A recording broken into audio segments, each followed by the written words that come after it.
وبركاته. الحمد لله رب العالمين، وأفضل الصلاة وأتم التسليم على سيدنا محمد أشرف الأنبياء والمرسلين وعلى آله وصحبه أجمعين. سبحانك لا علم لنا إلا ما علمتنا إنك أنت العليم الحكيم، ولا حول ولا قوة إلا بالله العلي العظيم.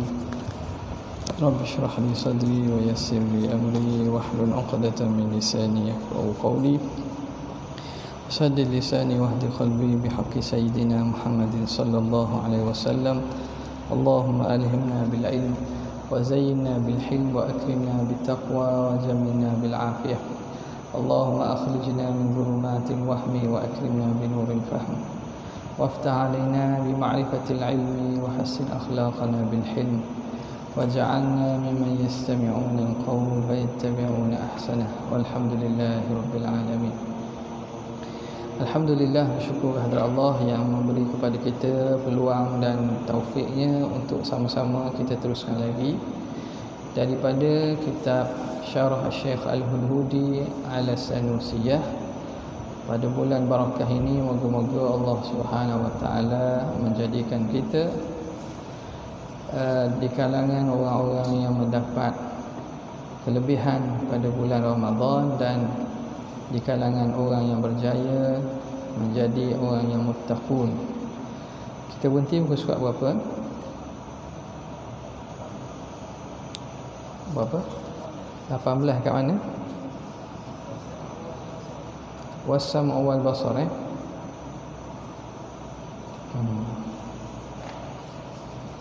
Was-sam'u wal basar. Bismillahirrahmanirrahim. Qala al-muallif rahimahullah wa nafa'ana bihi wa bi'ulumihi fid dharain amin ya rabbal alamin. Kata muallif, was-sam'u wal basaru al-muta'alliqani bi jami'il mawjudat. Dan lagi daripada sifat ma'ani ialah sama', sifat basar, yang bertakluk kedua-duanya dengan segala yang mawjud, dengan segala yang ada. Kata syarih rahimahullah, hadza aidan ma'tufun ala ma taqaddama. Ini juga kalam ni waw was-sam'u, wawul ataf. Ataf di mana? Ataf pada yang mula-mula. Jadi kaedah dalam ataf, al-ma'tuf dia kembali kepada yang mula-mula sekali. Contoh kita kata jaa Zaidun wa Bakrun wa Umaru wa Uthman wa Ali. Jadi Ali ataf pada hak mula-mula. Kembali ma'tuf kepada awal, yang pertama-tama sekali, ma'tuf alaih yang pertama, iaitu jaa Zaidun wa Bakrun wa Umar wa Uthman wa Ali. Ali ma'tuf kepada hak mula-mula sekali, kerana amil itu lebih dekat menguasai kepada yang kedua, ma'mulnya itu, daripada hak lepas pada itu. Okey. Maka itu juga ma'tuf di atas apa yang telah dahulu pada perbincangan ma'ani. Matan sifat ma'ani apa dia kata? Summa yajibu lahu sab'u sifatin tusamma sifatil ma'ani wa hiya al-qudratu. Jadi atas itu ma'tufun ala ma taqaddama wa ma'na as-sam'i. Sekarang ni apa makna sama'? Wa ma'na as-sam'i alladhi huwa sifatun li maulana jalla wa azza. Dan bermula makna sama', yang mana sama' dia yang menjadi sifat kepada Allah Ta'ala itu huwa sifatun huwa ma'nan qa'imun bidzatihi. Jadi sama' ni ialah ma'nan qa'imun bidzatihi, makna yang ada pada zat Tuhan. Ingat dalam perbincangan sifat ma'ani, makna yang dimaksudkan ialah bukan dengan makna murad atau pengertian atau erti, bukan. Makna tu ialah merujuk pada sifat yang jenis ada. Jadi sama itu ialah sifat yang ada. Makna kita katalah sifatun maujudatun lah. Sifatun maujudatun, sifat yang jenis ada, qaimun bidzatihi ta'ala, yang ada pada diri, pada zat Allah Subhanahu wa ta'ala, yang kashifu lahu bihi kullu maujudin. Nyatalah yang kashifu lahu, nyata bagi Tuhan dengannya, dengan sama tadi. Apa yang nyata? Kullu, fa'il bagi yang kashifu, kullu maujudin, setiap yang ada. Jadi sifat sama ini sifat yang dengannya Allah nyata baginya setiap yang ada. Nyata dengan makna apa? Kalau kita dengar, kalau nisbah kita lah, pendengaran kita, jangan ada pendengaran kita, kita boleh tahu lah. Ada suara, ada bunyi. Cumanya sifat sama Allah bukan sekadar berkait dengan bunyi saja, tetapi dengan segala yang maujud, dengan segala yang maujud. Jadi termasuk sama ini daripada sifat inkishaf, sifat yang menyatakan dan menzahirkan. Jadi nyata terang sesuatu. Ilmu, sifat inkishaf, ta'alluq dia inkishaf.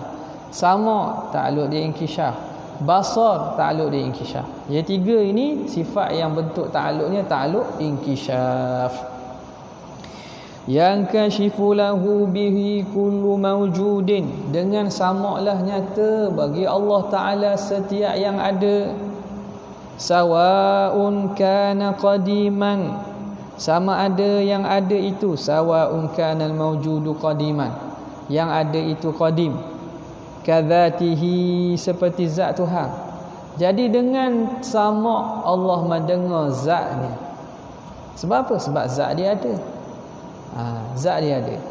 Sama ada tu qadim seperti zat Allah, au hadithan kasairil hawadithi, atau baharu seperti segala makhluk-makhluk ni.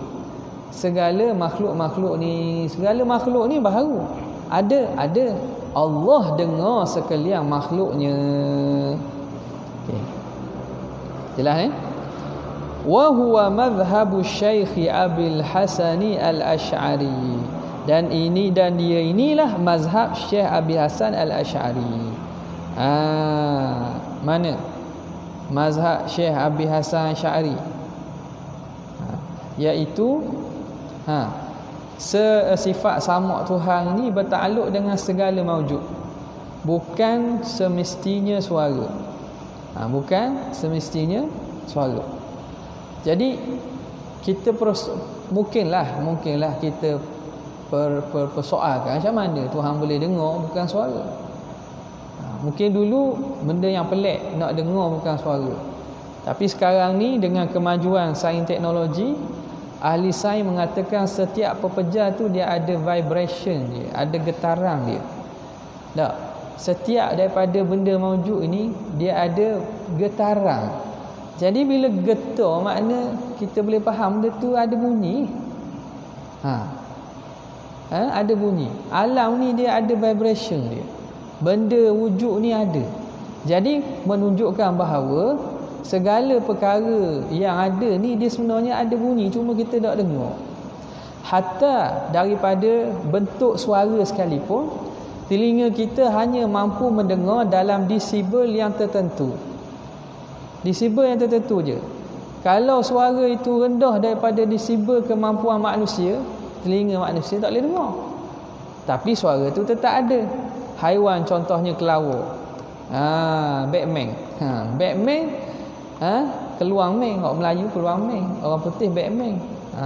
Jadi hebat orang Melayu sebab keluangnya besar sikit. Tapi dia makan buah. Keluang dia makan buah. Jadi dia boleh dengar, dia berhubung dengan ni, dengan dia punya suara tu. Ikan-ikan dalam laut pun kadang-kadang dia berhubung dengan suara. Alat sonar, alat tu dia boleh dengar. Menunjukkan apa? Sebenarnya makhluk ni, benda-benda ni dia ada vibration, ada bunyi. Sebab itu apabila Imam Abu Hasan Asy'ari mentarjihkan bahawa sama' Tuhan ini bukan hanya bertakluk dengan suara sahaja, bahkan bertakluk dengan segala yang maujud, maka akal kita boleh terima. Sebab akal ni lebih hebat kemampuannya daripada kajian sains. Kajian sains ni dikaji berdasarkan eksperimen yang ada, empirical. Benda yang ada didapat kaji, keluar natijah. Ada kemungkinan belum cukup data-data ataupun maklumat, dia tak boleh nak keluar putusan ni. Tapi akal dia boleh mengandaikan perkara selagi mana dia dalam lingkungan benda al-jaizat, benda perkara yang harus. Baik. Maka bertakluk sama dengan benda maujud ini tidak boleh. Jadi kata Syekh Abi Hasan Asy'ari zaman sekarang ni sebenarnya itu lebih tepat dengan ilmu dan juga penemuan sains. Kalau zaman dulu kata dengar kayu. Kayu mana boleh dengar? Kayu ni kita tak dengar sebab lemah telinga kita. Kerana telinga kita tak boleh dengar. Wa in min syai'in illa yusabbihu bihamdihi walakin la tafqahuna tasbihahum. Tidak ada sesuatu kecuali bertasbih, memuji ke Allah Subhanahu wa taala, walakin la tafqahuna tasbihahum. Tetapi kamu tidak faham tasbih mereka. Kita yang tak mampu, tak erti. Kalau tidak, maknanya setiap perkara tu Tuhan kata berzikir dan bertasbih kepada Allah Subhanahu wa taala. Wa huwa madhhabu Abil Hasan al-Asy'ari. Wa qila, ada pandangan kedua. Qil ni pandangan yang kedua, pandangan lemah lah biasanya. Wa qila innama yata'allaqu bil aswat. Senya-senya sama itu bertakluk dengan aswat, bunyi-bunyian sahaja. Faqat. Kaifa ma kanat, cuma bezanya bagaimana ada ia. Ai kaifa kanatil aswatu. Bagaimana ada suara itu maujudatan. Ada dia kok cara mana Tuhan boleh dengar.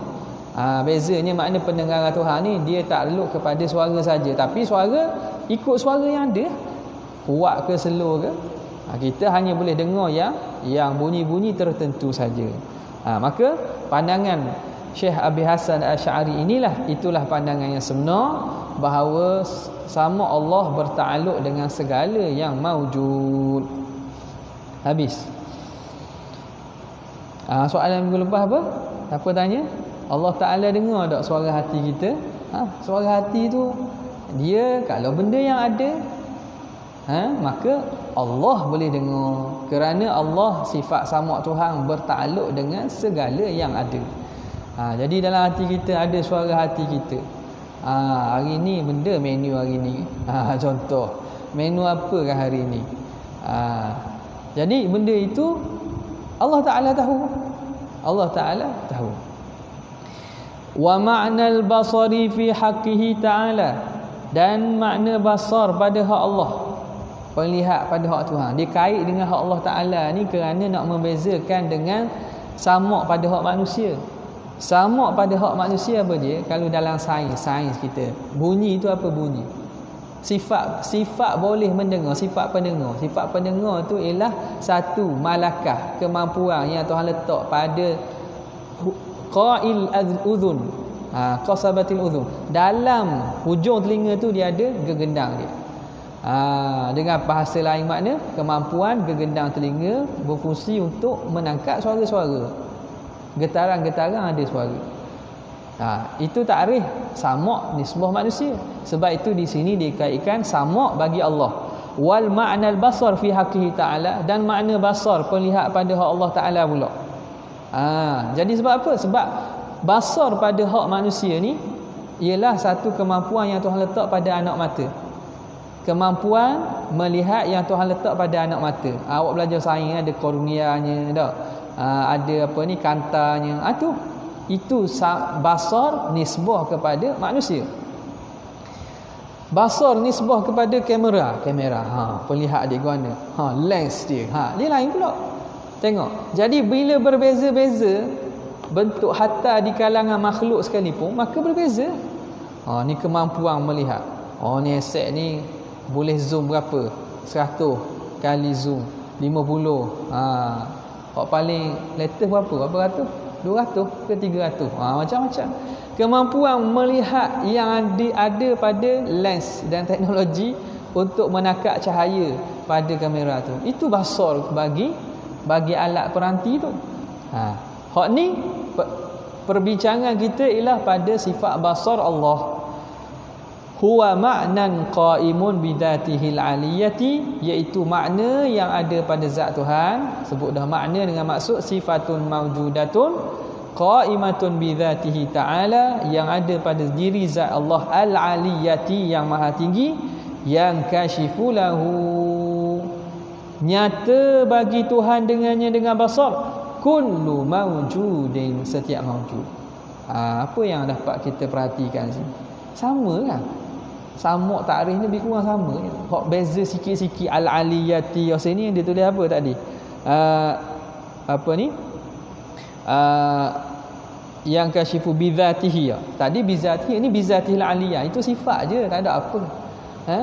Dari segi takrif ni sama. Yang kasyif nyata bagi Tuhan dengan basar itu setiap maujud, setiap yang ada. Sawa'un kana qadiman aw hadithan, sama ada baharu atau sama ada qadim ataupun baharu. Maknanya Allah melihat apa? Melihat segala yang ada. Apa yang ada tu? Sama ada benda itu zat atau sifat. Sifat yang bentuk ma'ani. Nampak? Allah Ta'ala tengok, Allah Ta'ala melihat. Melihat zatnya, melihat warna, melihat benda, dan melihat bunyi sekalipun. Tuhan melihat bunyi. Sebab bunyi ada kan? Bunyi itu benda yang ada. Maka penglihatan Allah bertakluk dengan segala yang ada, termasuklah bunyi, suara. Hak ni mudah sikit kita nak faham macam mana boleh lihat bunyi. Boleh tengok bunyi. Masuk dalam alat dia panggil apa? Grafi tu benda. Dia boleh tukar suara tu dalam gelombang wave kan. Nampak bunyi tu? Nampak tak? Tu tengok dengan menggunakan alat. Alat tu kita buat, manusia buat tu. Menunjukkan bahawa bunyi boleh dilihat. Cuma mata kita tak nampak lah, sebab mata kita ni kemampuan dia terhad. Dia boleh hanya melihat dalam spektrum pelangi. Dia boleh melihat benda yang warnanya dalam spektrum pelangi saja. Tu bawah daripada infrared, atas padanya ultraviolet.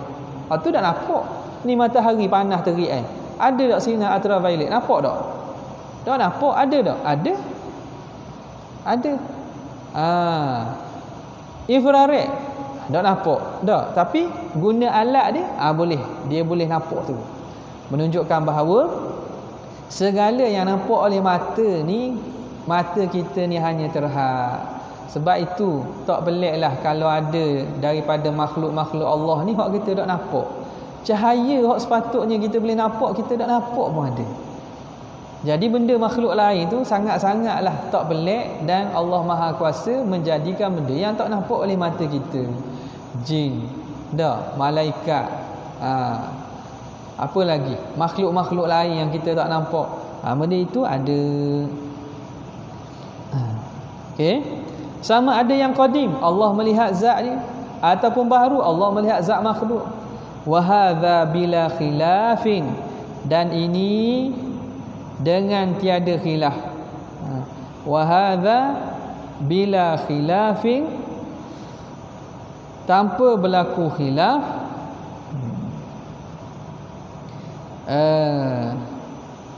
Bainal a'immah, di antara para imam. Apa makna apa ni? Pada masalah basar, pengarang rahimahullah mengatakan bahawa, dan ini ta'alluq basar itu, tidak berlaku khilaf antara para imam.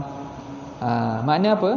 pada masalah melihat, ulama-ulama kalam sepakat bahawa Allah melihat segala yang ada, hatta suara. Adapun pada masalah sama, hak ni berlaku khilaf. Sebab sini pada bahasa ni tak ada bawa datang ki. Tadi kada sama dia kata kila, wakila. Dalam bahasa tidak ada khilaf di kalangan ulama mengatakan bahawa basar Allah bertakluk dengan segala yang mawjud. Sama ada mawjud tu benda, warna, bunyi dan lain-lain. Okey. Wa hadza ay ta'alluqul basari bima dzukira bila khilafin bainal a'immah. Tidak ada khilaf di antara para ulama bi khilafis sam'i, lain dengan sifat sama.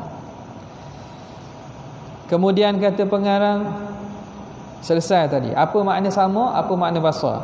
Al-muta'alliqani bi jami'i al-mawjudat. Yang berta'alluq. Apa makna ta'alluq? Wa ma'na al-muta'alliqani, dan makna berta'alluq kedua-duanya. Makna al-muta'alliqani. Jadi muta'alliqani itu dalam kurungan tu. Ni harakatul hikayah tu. Kalau ikut makna mudhaf, al-muta'alliqani mudhafun ilaih kan. Mudhafun ilaih hukum dia apa? Hukum dia majrur. Majrur isim musanna majrur dengan apa? Majrur dengan ya. Majrur dengan ya. Majrur dengan ya. Jadi patutnya makna al-muta'alliqan ini. Tu syekh pun salah. Itu rok tu. Tengok pengarang kitab pun salah pada i'rab. Jadi ustaz janganlah potong markah kalau kami salah. Jadi sekarang ni tak salah dah, kerana al-muta'alliqan tu tak dalam kurungan in bracket, merujuk kepada muta'alliqan al-mahki. Itu hikayat mahki, hikayat daripada al-muta'alliqan dalam matan. Jadi makna al-muta'alliqani yang bertakluk kedua-duanya yang terdapat dalam matan tu. At-talibani bilinkishafi, yang menuntut dengan inkishaf. At-talibani bilinkishafi, makna bertakluk dia menuntut dengan inkishaf, bahawa nyata li jami'il mawjudati, bagi segala yang ada. Itu makna dia. Ingat awal-awal dulu kan dia telah musannif telah datangkan ta'alluq, ta'rif bagi ta'alluq. Apa ta'rif ta'alluq? Talabus sifati amran zaidan ala qiyamiha bidzat. Sifat itu menuntut perkara lebih daripada semata-mata ada di zat. Tahu apa, kudrat berkuasa buat apa, hendak apa lagi, dengar apa, lihat apa, cakap apa. Itu ta'alluq melangkaui daripada semata-mata ada sifat pada zat. Talibani menuntut bahawa nyata bagi segala perkara yang maujud. Habis itu.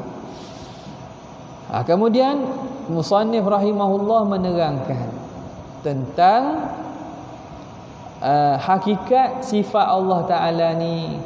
Walaisa sam'ullahi bi'udhunin, dan bukanlah pendengaran Tuhan itu dengan telinga. Wala simakhin, dan dengan cuping telinga, lubang telinga. Dengan telinga dan lubang telinga. Allah Ta'ala dengar dia bukan dengan alat. Telinga ni sebuah bagi manusia ni, kita dengar dengan telinga lah. Kita dengar dengan telinga. Jadi telinga ni alat pendengaran. Alat pendengaran. Allah Ta'ala dengar dengan apa? Dengar bukan dengan alat. Dengar bukan dengan telinga. Dah Tuhan tak ada telinga? Dah Tuhan tak ada telinga ke? Tuhan tak kata bahawa dia ada anggota-anggota tu kan? Tidak, tak sebut pun ada telinga. Dah Tuhan ada apa? Ada pendengaran. Sifat sama. Dah sifat sama tu dengan apa? Dengan telinga, bukan dengan alat. Kalau dengan alat, makna Allah berhajat kepada alat perantara untuk dia dengar. Kita nak dengar, kita berhajat pada telinga. Telinga tu makna segala komponen telinga lah. Ada juga orang tak ada telinga cuping, dia boleh dengar lagi. Sebab apa? Sebab dia ada gendang dalam tu. Jadi satu mekanisme pendengaran tu, kita bukan boleh dengar gitu. Kita dengar dengan perantaraan. Makna kalau rosak ni tak boleh dengar kita. Allah mendengar dengan sifat sama, bukan dengan uzunin, dengan telinga, wala simakhin, ataupun lubang telinga itu. Walaisa basaruhu, dan tiadalah penglihatan Tuhan bihadqatin, dengan hadqah, anak mata. Tuhan melihat. Melihat dengan apa? Dengan mata, biji mata. Bukan. Kerana apa? Kerana anak mata, biji mata itu semua alat perantara.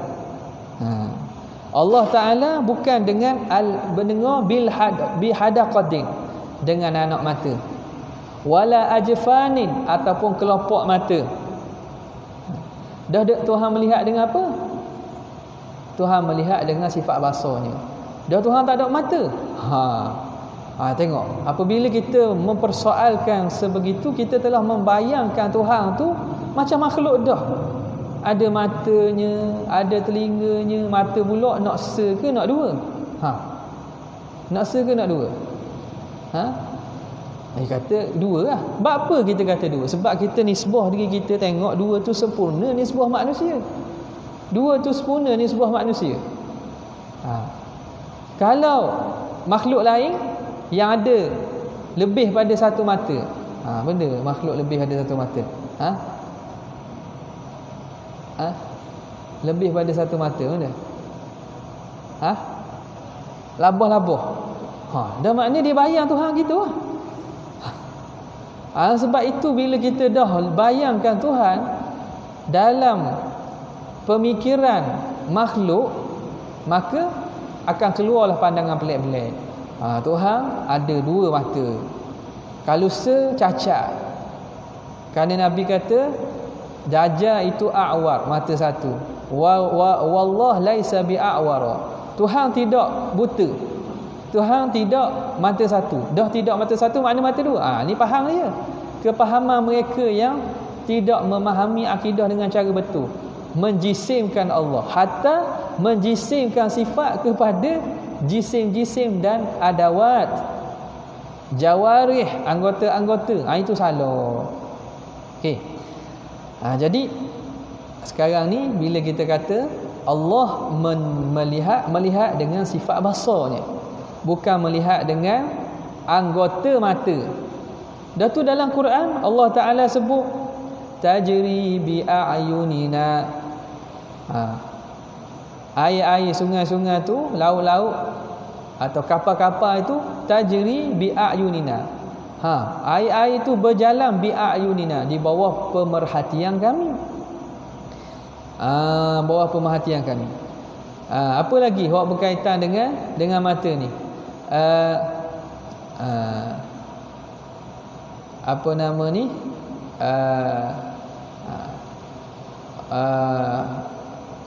Lafaz a'yun, aina ni tajrihan, itu aina tu itu merujuk kepada sungai.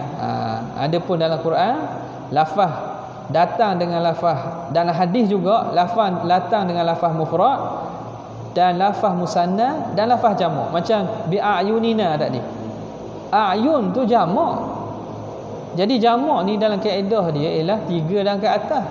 Tapi kenapa dalam bab Allah kita kena kata 2?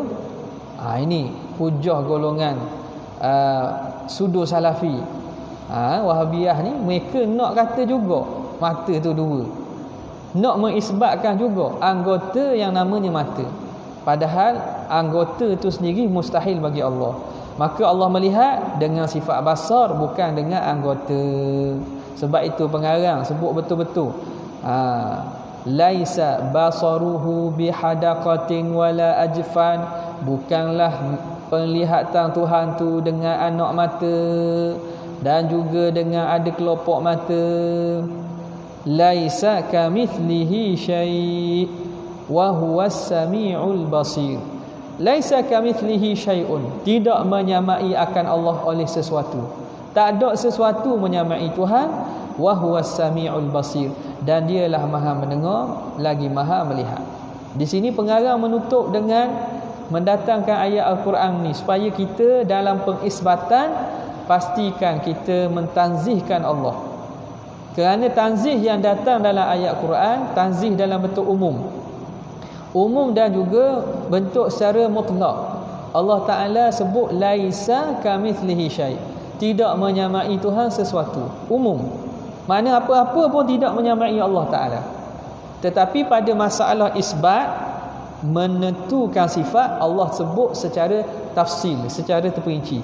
Wa huwas sami', dia maha mendengar, al-basir, yang maha melihat. Dan sifat-sifat lain lah. Maka kita pun sama. Akidah ahli sunnah wal jamaah menafikan tashbih dan tamthil, menafikan penyerupaan dan persamaan Tuhan. Tuhan tak ada sama, Tuhan tak ada serupa. Tak serupa dari serba-serbi. Makna kalau makhluk ini dia hidupnya dengan nyawa, Allah hidup dengan sifat hayat, bukan dengan nyawa. Kita melihat dengan mata, Allah melihat dengan sifat basar, bukan dengan anggota mata. Nampak? Jadi inilah yang dihuraikan oleh ulama ahli kalam kita sejak zaman berzaman. Pada masalah tafsir ni, mereka masalah tanzih. Ini juga iskal, tapi saya nak bincang panjang ni rasa kurang sesuai lah kot. Kena apa nama, peringkat kita usul lagi. Pada masalah tanzih Allah Subhanahu Wa Taala, beza ahli sunnah wal jamaah, ulama kita apabila menghuraikan tentang sifat tanzih, makna sifat-sifat yang menunjukkan Allah Maha Suci daripada penyerupaan dengan makhluk, mereka detail. Mereka kita dapati mendetailkan dalam tanzih tu. Tuhan bukan araq, bukan jauhar, bukan bukan jisim. Tuhan bukan apa lagi? Tuhan tidak bertahayus, Tuhan tidak berjihah. Pendetailan itu dibuat walaupun datang ayat Quran datang umum. Ayat Quran tak detail. Ulama yang mendetailkan kenapa? Kerana tasallatul umumul al-umum ala al-masalah. Kerana walaupun dia tak detail tapi dia umum. Walaupun tak detail tapi umum. Macam mana? Bila Allah Ta'ala kata laisa kamitslihi syai', Tuhan tak sama dengan sesuatu. Dan manhaj Quran ni sesuatu yang diumumkan dan dia itu ditakkidkan, didatangkan dengan takkid laisa ka mithli. Ka menunjukkan tashbih, mithil pun tashbih. Mana di situ dua kali ya. Penafian bagi tashbih dua kali. Pertama dengan kaf, yang kedua dengan mithil, menunjukkan pada penafian tashbih secara mutlak. Kemudian uslub yang datang uslub nafi, laisa. Nafi yang datang dengan uslub laisa kamitslihi syai'un. Uslub nafi dan ditakdimkan dan takhirkan. Taqdimu ma haqquhu ta'khir wa ta'khiru ma haqquhu taqdim. Ikut asal atau susunan ayat biasanya laisa syai'un kamitslihi. Tidak ada sesuatu, sebab syai' jadi apa tu? Syai' tu jadi isim laisa muakhar. Laisa kamitslihi syai'un. Syai' ialah isim laisa muakhar. Tapi ditakhirkan. Ini memberi makna apa? Makna takkid bagi nafi, dan penafian tu kena kepada semua syai'. Didatangkan syai' dengan sirah nakirah pula. Nakirah yang tufidul umum, yang memberi makna umum. Ayat lain dalam surah Al-Ikhlas, walam yakun lahu kufuwan ahadun. Walam, ayat dimulakan dengan nafi. Ayat yang mula dengan nafi ni dia memberi makna penafian yang mutlak umum. Lam yakun lahu walam yakun lahu kufuwan ahad. Kalau kita susun dengan susunan biasa, kita datangkan kalimah yang sepatutnya depan, ia akan jadi walam yakun ahadun kufuwan lahu. Kalau kita letakkan isim yakun itu, kita letak ke dia walam yakun lahu kufuwan ahad. Ahad itu jadi isim yakun, tapi ditakhirkan. Kenapa? Kerana nak mendatangkan hasr.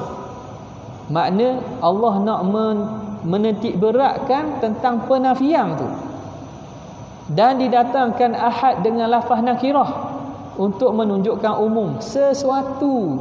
Makna satu pun tak sama dengan Tuhan. Okay. Tapi kenapa ayat Al-Quran dia tidak tafsir? Manhaj Al-Quran, Allah tak ingin kita mari benda-benda yang terbayang penafian tu, jangan mari. Tuhan nak membersihkan zihin kita daripada terlintas secara langsung. Faham? Sebab ayat ni kalamullah. Jadi contoh, bukan arab, bukan jauhar, bukan ni, tak disebutlah. Sebab apa? Telah maklum daripada keumuman lafaz, dan tak mahu kita terikat atau terlitah benda itu dalam kita nak baca Al-Quran. Benda itu benda-benda yang tak berkait dengan Allah Ta'ala. Jadi cukup dengan lafaz umum tersebut. Maka ulama faham daripada sini, daripada manhaj umum nafi dan juga umum nakirah, sirah nakirah yang datang dalam nafi tersebut, maka mereka mentafsilkan, mereka memperincikan. Sebab apa? Sebab tidak ada larangan perincian tersebut, satu. Yang kedua, datang dalam hadis-hadis perincian kepada makna tanzih. Antal awwalu falaysa qablaka syai'. Antara doa yang Nabi baca, doa antal awwalu falaysa qablaka syai' wa antal akhiru falaysa ba'daka syai'. Nama Tuhan al-awwalu wal akhir. Kenapa disebut lagi engkaulah yang pertama, yang tidak ada sebelum kau sesuatu? Yang tidak ada sebelum kau sesuatu tu, itu perincian kepada al-awwal. Antal akhiru, engkau yang akhir, falaysa ba'daka syai', tiada sesuatu pun selepas engkau. Itu laisa ba'daka syai', perincian kepada sifat tu. Di sini menunjukkan bahawa memperincikan pada tanzih tidak salah. Memperincikan pada tanzih tidak salah. Bahkan hadis-hadis banyak, kalau kita kumpul dan faham makna hadis, Nabi SAW memperincikan kalau sesuatu itu boleh mendatangkan waham. Antaranya hadis Nabi SAW, hadis kursi, Allah Ta'ala kata, yaqulu rabbul izzati maritu ya ibadi maritu falam ta'udni. Wahai hamba-hamba aku sakit. Tuhan khabar dia sakit. Hai, macam mana? Jadi bertanyalah, kaifa maratta wa anta rabbul alamin, macam mana kamu boleh sakit ya Allah, engkau Tuhan sekalian alam. Allah Tuhan ni tak sakit, hak sakit ni makhluk. Jadi datang memperincikan makna sakit tadi, apa dia? Marada abdi fulan. Bukan aku sakit, hamba aku sakit. Lau uttahu la wajadtani indah. Kalau kamu pergi ziarah hamba aku yang sakit itu, kamu akan dapati aku ada di sisinya. Pula kena takwil. Aku ada situ, mana apa? Rahmat aku ada bagi orang yang menziarahi saudara-saudaranya yang sakit. Di sini perincian tu berlaku pada perkara-perkara yang melibatkan sifat jika berlaku ishtibah kesamaran. Nampak? Jadi sebab itu kalau kita dapati kitab para ulama kita, mereka bukan tanzih, bukan sekadar umum, mereka mentafsirkan kalau benda itu perlu. Kerana apa? Kerana li'anna khatara hadzal fanni azim. Kerana bahaya yang datang dengan sebab ilmu akidah ini, kalau tak dihurai betul, besar sangatlah bahayanya. Itu pun mungkin ada terdengar viral dalam seminggu atau dalam akhir-akhir ini. Ada seorang pendakwah yang mengatakan Tuhan mencipta kursi untuk dia duduk. Tak dengar ke? Tahu? Duduk Terengganu tapi jauh sikit duduk. Boleh dia kata Tuhan, kursi Tuhan tu kerana Tuhan duduk situ. Maknanya Tuhan membuat kursi untuk tujuan dia duduk. Faham daripada ayat dia lah. Kalau dia berani kata gitu, maknanya memang orang ni jeng kering tahap benda tak tahulah. Jadi kenapa begitu? Ini kerana tidak faham betul-betul akidah. Sebab itu ulama sangat ambil berat tentang ilmu akidah ni. Tak payah ilmu akidah ni senang saja. Kita baca Quran, kita semayang, kita puasa, kita zakat. Kalau akidah kita tak betul, ada amalan kita Tuhan terima? Tuhan tak tengok pun. Tak ada apa-apa. Haba aman surah. Sia-sia. Sebab apa? Akidah tak betul. Akidah tak betul, semayanglah berapa rakaat pun, adakah diterima? Tak ada. Bacalah banyak mana pun, adakah diterima bacaan kita? Tak ada. Sebab itu penting. Asas akidah ni biar kita teguhkan, faham betul-betul. Dan syaitan dia sebenarnya nak suruh kita mengambil remeh benda-benda yang benda-benda mudah. Benda mudah ngaji akidah ni tak ada lah payah. Tak, nipis kali lah. Saya biasa kalau kelas-kelas luar kata, kalau kelas 4 apa, banyak-banyak subjek mana nipis kali? Akidah. Nipis kita akidah. Tapi kenapa? Payuhlah macam-macam halangan untuk datang ke kelas akidah. Kenapa? Macam-macam halangan. Sebab benda ini kalau kita berjaya, kita tu selamat kita insya-Allah sampai akhirat. Selamat apa akhirat. Tapi kalau kita tak mantapkan akidah, kita dalam bahaya. In kullu man qallada fi tauhidi imanuhu lam yakhlu min tardidi. Kerana orang yang taklid dalam bab akidah, iman dia tidak sunyi daripada ragu-ragu. Mari kekeliruan ni, betul juga kita terfikir. Sebab apa? Sebab kita tak belajar macam mana kita nak jawab hujah tersebut. Baik. Sambung balik. Laisa kamithlihi syai' wa huwas samiul basir. Tidak menyamai akan Allah oleh sesuatu, dan dialah yang maha mendengar lagi maha melihat. Kemudian kata muallif rahimahullah, wal kalamul ladzi laisa biharfin wala sautin wa yata'allaku bima yata'allaku bihi ilmu minal muta'allaqat. Program apa? Ada program RTM apa? 6.5. Kita habislah sikit kalam ni. Dia macam panjang pula kalam. Tak apa. Muka surat 19. Kalau ada soalan, ada. Ada soalan, boleh tulis soalan kayak kita tanya. Kemudian rasa panjang masa kenapa? Dia panjang masa ni berkat bulan puasa. Jadi masa berjalan panjang pula. Saya pun rasa letih dah. Tak boleh minum air. Baik, kita sambung balik. Qala al-muallif rahimahullah, wal kalamul ladzi laisa biharfin, dan kalam yang bukan dengan huruf, wala sautin, dan bukan dengan suara, wa yata'allaku, dan berta'alluq kalam, bima yata'allaku bihil ilmu minal muta'allaqat, dengan apa yang berta'alluq dengannya oleh ilmu daripada segala muta'allaqat, segala perkara-perkara yang ta'alluq. Apa dia? Dia kata kalam ni, ni juga ada viral dalam video. Ada orang tuduh Asy'ariyah menafikan Allah berkata-kata. Dia mengatakan Asy'ariyah mengatakan Tuhan bisu. Orang ini jahil tahap mana tahap berat lah. Berat sangat.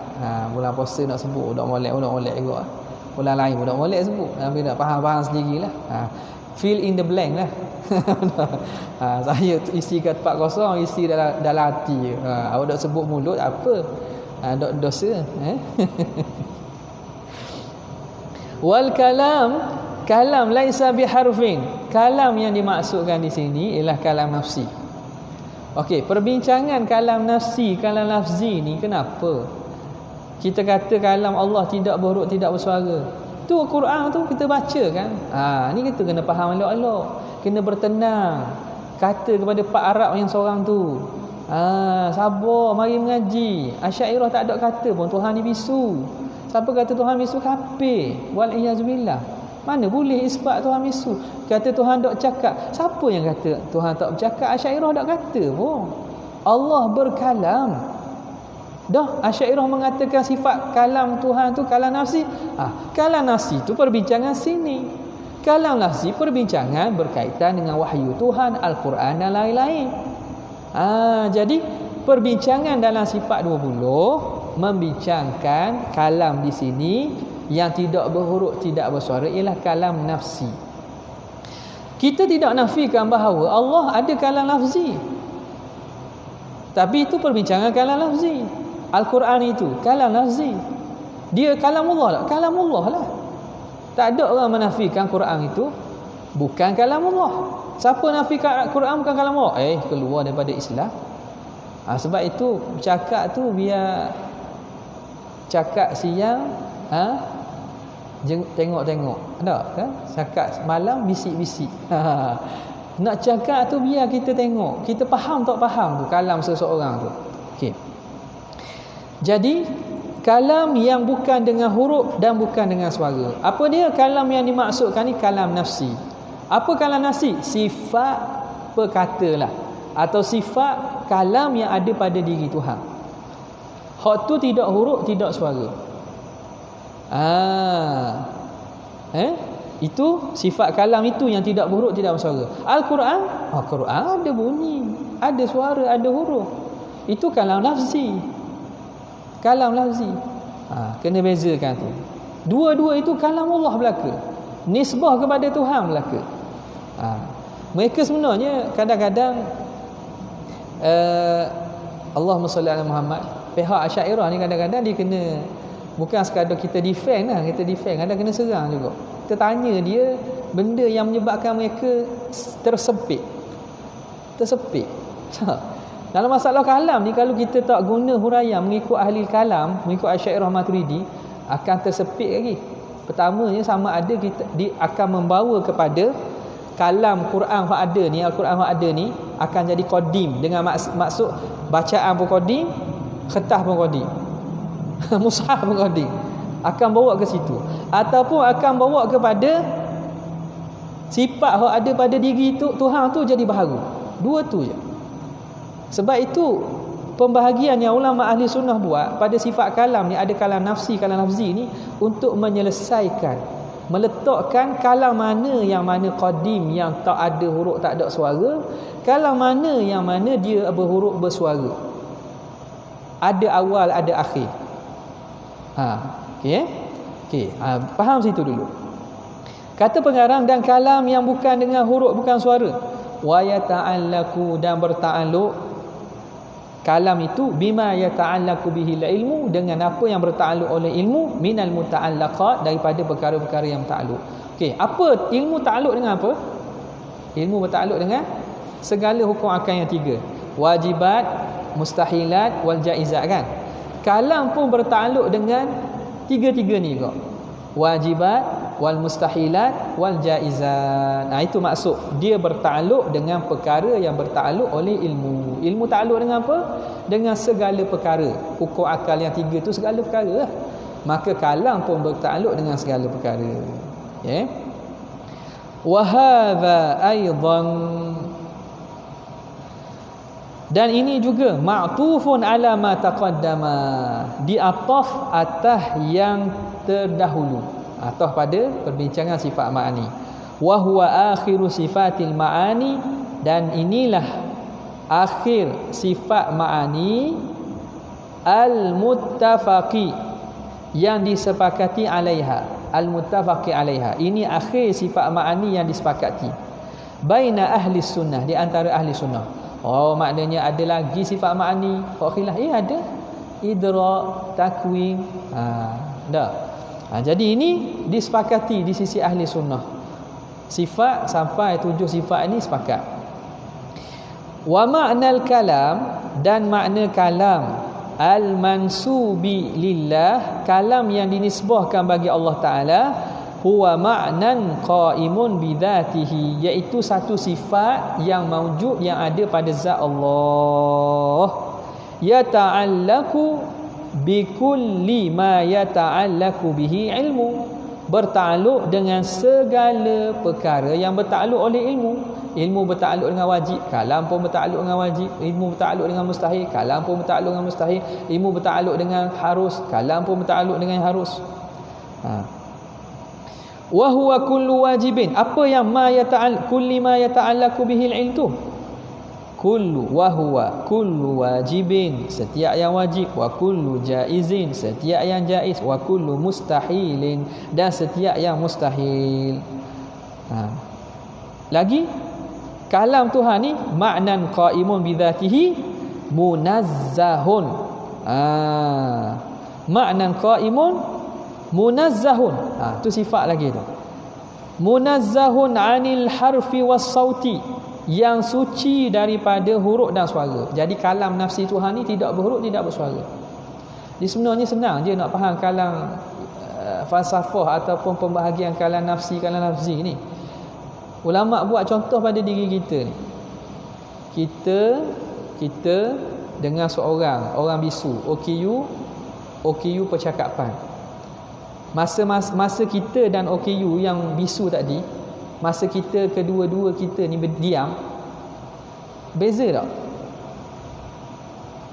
Kedua-dua kita senyap, orang yang bisu tadi pun senyap. Ada beza tak? Zahir tak ada suara lah akibat senyap belaka kan. Tapi dari segi sifat ada beza tak?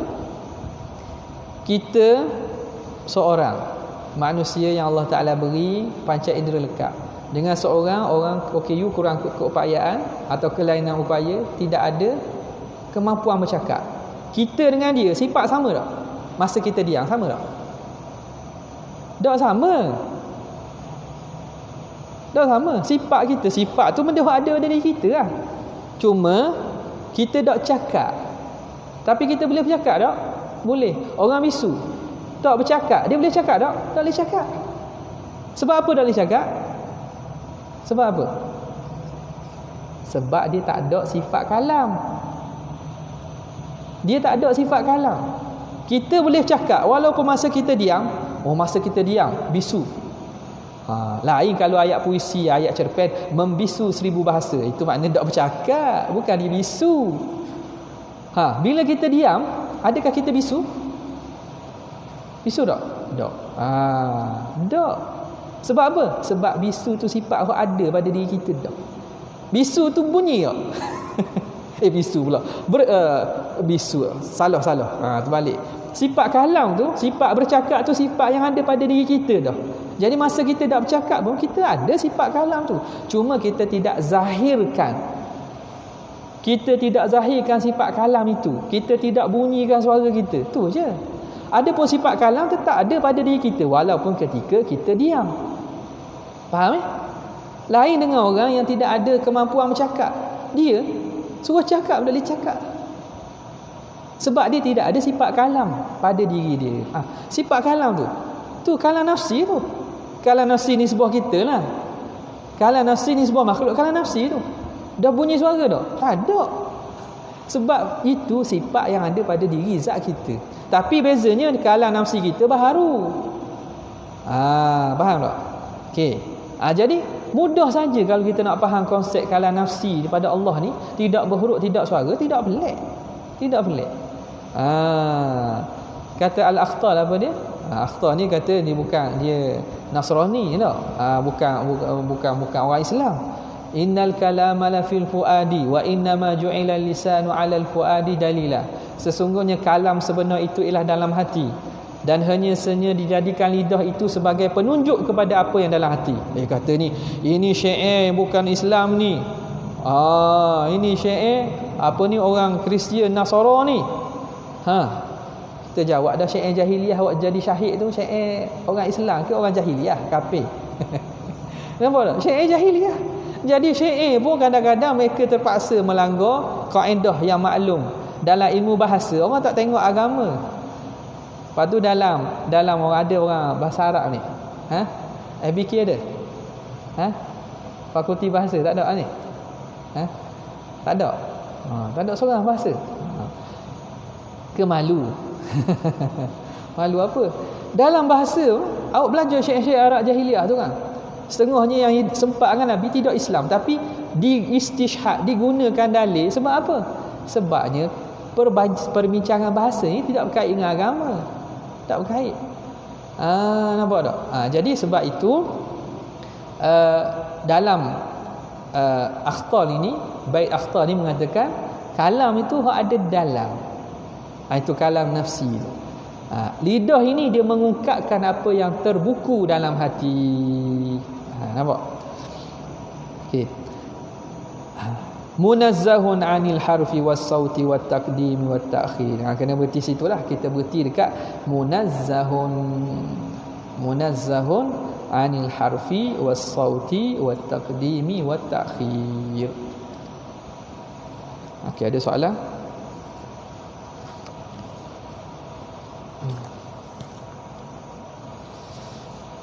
Ada nak tanya?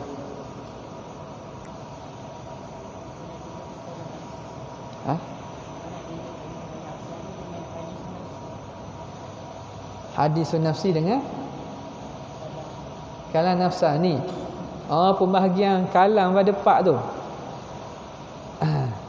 Pembahagian yang dibawa oleh sebahagian mengatakan kalam nafsi, nafsani, masdari, itu kalam ismi dah apa segi?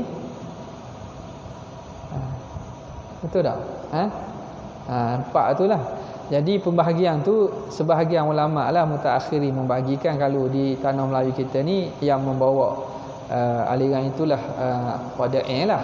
Benda itu tidak salah dari segi penerangan dan juga apa yang menjadi kefahaman ulama ahli sunnah tidak lagi cuma dia ada pendetailan dan dia jadi banyak tu sebab dia memasukkan iradah takallum, keinginan untuk bercakap tu masuk dalam sifat kalam. Keinginan untuk bercakap tu. Jadi benda itu kalau ikutnya iradah, keinginan bercakap tu bincang sifat iradah. Nampak tak? Jadi dimasukkan sekali tu jadi banyak tu. Dalam kebanyakan yang mensyarahkan Sanusiyah, ulama-ulama kita bagi dua, kalam nafsi, kalam lafzi. Cuma pembahagian empat tu tidak salah dari segi kaedah Asy'ariyah kita. Soalan tadi beza hadisun nafsi dengan hadisun nafsi itu apa? Hadisun nafsi ni makna kita panggil apa? Monolog. Apa dia? Cakap dalam hati panggil apa? Monolog monolog. Awak belajar cerpen kan, sastra. Monolog, cakap dalam hati tu. Itu hadisun nafsi. Hadisun nafsi. Lepas ini kita nak pergi apa? Kita bercakap dulu. Jadi percakapan dalam diri kita dipanggil hadisun nafsi.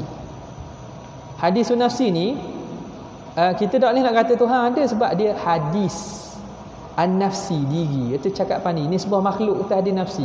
Tuhan kita tak boleh nak sabit ke Tuhan ada gitu, tak boleh. Cuma Tuhan menyusung waktu perbincangan tu, itu perbincangan lain lah. Jangan lain lah yang disamakan seakan hadisun nafsi. Disamakan nak menyatakan ada beza. Ada beza. Kita susun dulu perkataan sebelum kita bercakap. Kadang-kadang kalau kita nak bercakap, kita susun dulu, susun dalam hati kita, lepas tu kita bercakap. Susunan tu. Nampak tak?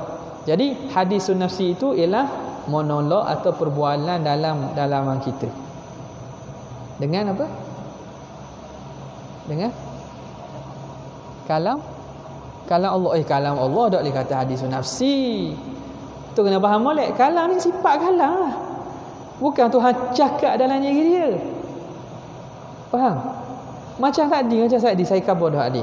Kita dengan orang bisu, kita diam, tak ada cakap apa-apa, hadis nafsi pun tak. Kita duduk saja duduk. Duk tahu, duk fikir apa-apa. Kita ada tak sifat kalam kita? Ada, walaupun kita tak percaya. Bukan kita hadis nafsi dalam tu. Itu perbicaraan benda lain pula. Benda lain pula. Kita berbicara dalaman kita itu. Itu perbicaraan lain. Itu bukan sifat kalam. Faham tak? Jadi sifat kalam Allah Ta'ala ialah sifat yang ada pada zat Tuhan. Yang mana Allah Ta'ala dengannya menunjuk.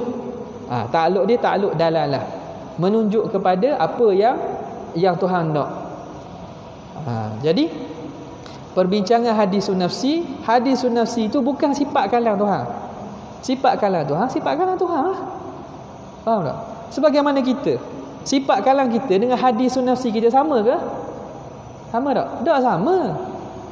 Masa kita senyap tak ada fikir apa-apa, kita tidak bersifat dengan bisu, kita ada sifat kalam. Dah tu sifat kalam. Itu sifat kalam nisbah bagi makhluk. Allah Ta'ala sifat kalam yang azali, qadim, yang ada pada zatnya. Bukan lepas tu perbicaraan nafsani itu perbicaraan kesan ataupun peringkat-peringkat ta'aluk sifat kalam tersebut. Adapun yang nak dibincang daripada ni yang tidak berusah ialah kalam nafsi Tuhan yang zat, yang qadim, yang azali. Boleh? Lagi? Ada Kalau tak ada, sekadar itu saja untuk kali ini. Wabillahi taufiq wal hidayah. Wassalamualaikum warahmatullahi wabarakatuh.